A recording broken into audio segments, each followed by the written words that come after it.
Hey everybody, how is it going? It is your pal, Sal here. Welcome back to my channel and welcome to another vlog I am filming for you guys. Today, we are headed downtown into the city to Chicago Shakespeare Theatre at Navy Pier to see the first preview of the brand new musical, The Notebook. So, The Notebook is a movie that I feel a lot of people have such a a deep connection to, if you will. I didn't see the movie until earlier, either late last year or early this year, I can't remember, because about a year ago, I got into a kick where I was reading a bunch of Nicholas Sparks books. Don't know why. I ended up reading The Return, which I liked, The Wish, which I absolutely loved.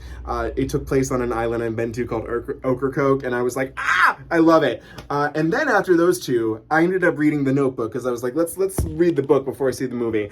And I'm not gonna lie, I honestly thought... And keep in mind, I liked the other two that I just mentioned by Nicholas Sparks. The Notebook was honestly, in my opinion, one of the worst books I had ever read. The whole thing, I was like, this is so stupid. And the ending in the book, which is vastly different than the ending in the movie, really bothered me. And so I was really nervous when I went to go and watch the movie, but then I watched the movie and I absolutely loved it. It really amazed me how they turned such, like... The book is really tiny too. It's not a long book. How they turned that book into such an amazing film. Usually the book is better than the movie, but in this case it was the way around.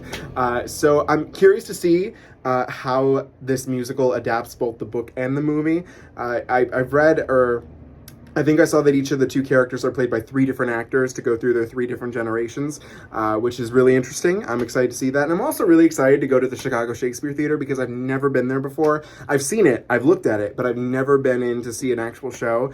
And I haven't been to Navy Pier since 2019. So I'm excited to go with you guys. I ended up getting a really good deal on this ticket. It was only $25 because the Chicago Shakespeare Theatre has this thing called $20 tickets for under 20 or something like that. I forget the exact thing. I thought it was under 35, but whatever. And I'm actually front row. I'm front row. They were giving out those tickets for 20 bucks. I don't know how I did that, but I'm excited. Come along with me on this journey and we're gonna have some fun.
Hey everybody, so it's currently after the show. I thought about filming this in the morning, but I have got to get my thoughts out about this right now. So I just got back from The Notebook, and holy shit. Listen, I don't know what it is about me. I love me a good rom-com, a romance movie. I don't necessarily fully believe in it in real life, but if the magic of the movie, took me over, the magic of the show on stage just blew me away. So first off, when they announced that they were going to be splitting the 2 main characters into 3 different roles, I was like, I don't know if that's necessary. And then I don't know what I was thinking because it was absolutely incredible. The three actors that both portrayed Noah and Allie, oh my god. They were all fantastic, and I want to give out their names real quick. So for Allie, it was Maryann, so this is the older Allie, Maryann Plunkett. Younger Allie was Jordan Tyson, and Middle Allie is Joy Woods. And then older Noah was John Beasley. Younger Noah is John Cardoza, and middle Noah is Ryan Vasquez. All three of them in each of the roles, like, together, it was just divine. The way that you saw evolution in each version of their characters was just so incredible to watch. I can't really say enough about them other than they were fantastic. The score, which is written by, and I want to make sure I get her name correctly, Ingrid Michaelson, was just lovely. There were so many points where I felt like crying. In fact, during the ending finale, the audience started clapping well before the song was even over.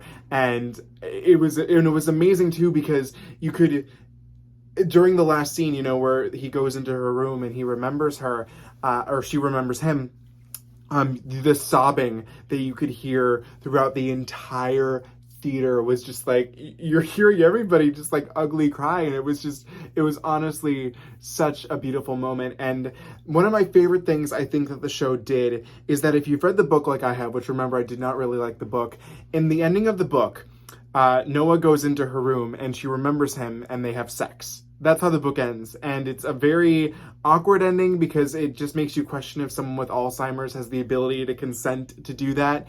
At least, especially even back then, but even now it doesn't really work. And then the movie ends with, you know how it ends. They die in bed together.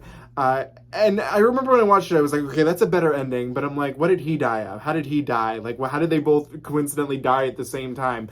I think because the musical is a little more, it's on stage. I think the ending of them dying in bed translates even better on stage, because there's this whole section before it where you see her once again going through her life, and it almost feels like it's time calling her to move on to a different point in the, you know, in the universe, which I really, really loved. The ending was just, again, ugly crying. It's like the Wendy Williams thing where you're like,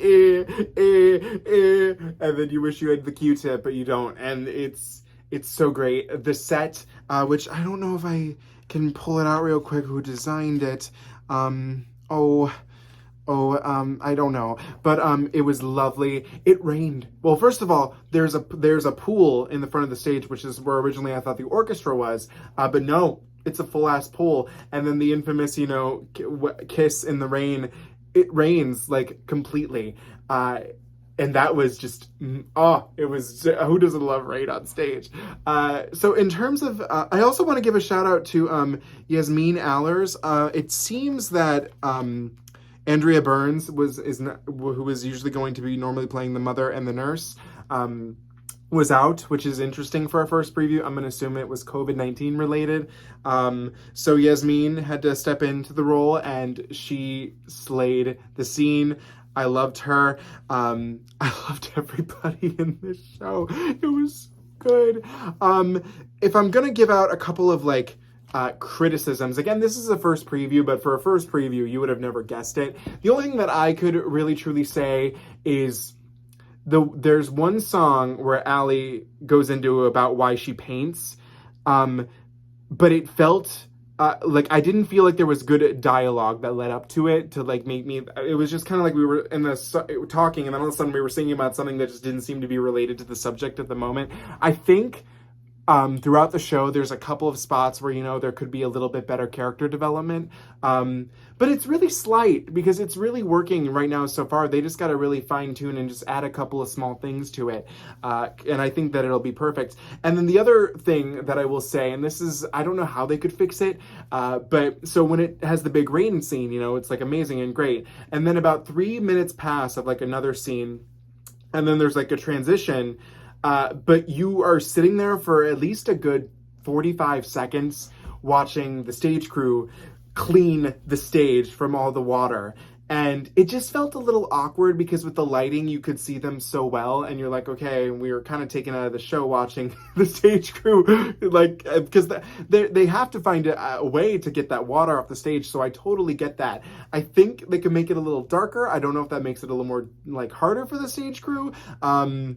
But there was a scene that was happening behind the stage crew of, like, Older Noah and Older Allie, you know, like, in bed, you know, reading the book, which I felt wasn't necessarily needed, because if they had closed off that light, there would only have been one light on, I think, Middle Noah, or it was Middle or Younger Noah, one of the two.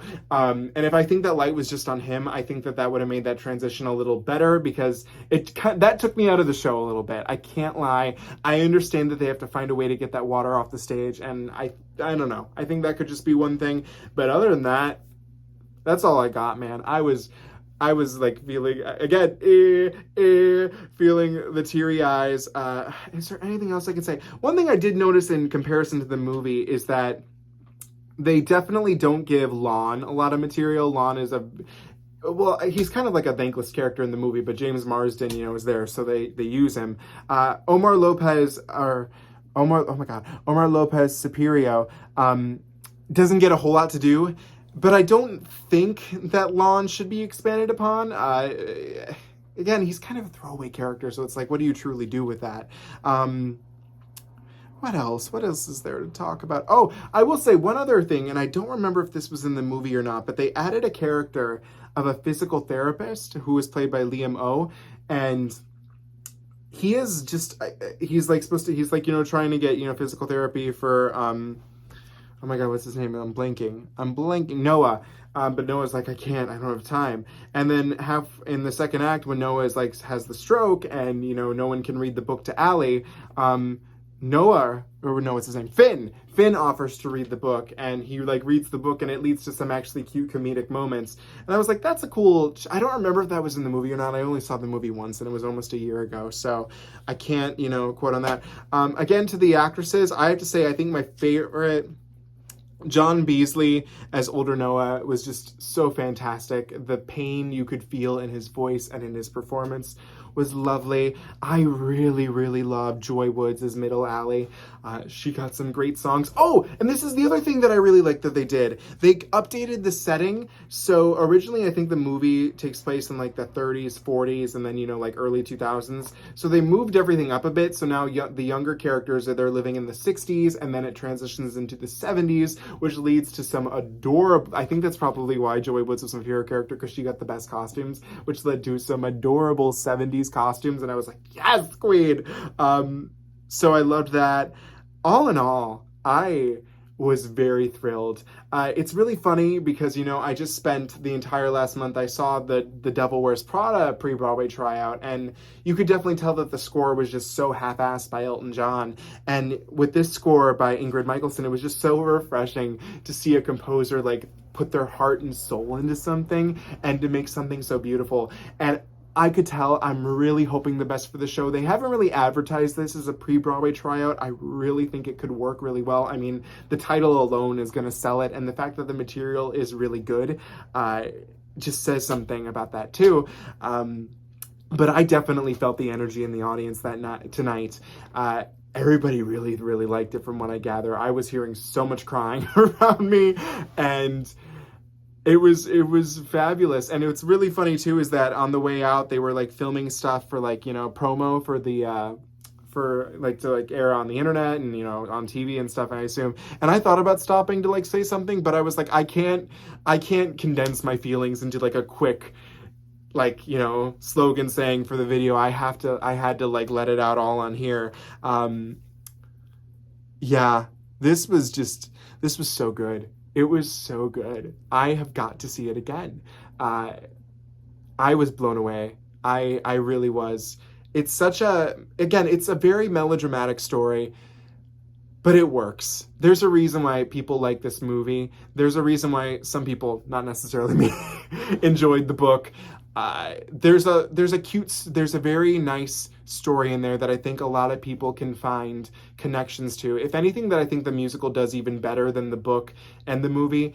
There's a lot of songs that discuss the idea of time, like time and forgetting, which again is like themes in the movie, but they're not really like handed on. With the music, they're able to explore some of those themes, and it's just really gorgeous. It's really, really gorgeous. And I really enjoyed being at the Chicago Shakespeare Theater for the first time. I had such an amazing time, guys. I'm really hoping the best for this show. Oh, I loved it. I really did. I'm probably gonna try and see it again. I actually really think my mom would enjoy it, so I might see if I can get her to go. If you can see it, go see it. I highly recommend it. It was beautiful. I loved it. Again, I'm just like going on a tangent here, but I had a great time. Again, go try and see it. It's worth every penny you'll pay. You'll cry, you'll laugh, you'll get to see Rain on stage. I mean, come on, how can you be mad at that? So that's The Notebook. Thanks for watching. Have a great night. Don't forget to comment, like, share, and subscribe. You can follow me on Instagram at Salvador J. Rocha, Twitter at Sal Says Stuff, and TikTok at Sal Rocha1. And I will see you guys ever so soon. Have an amazing day. Bye.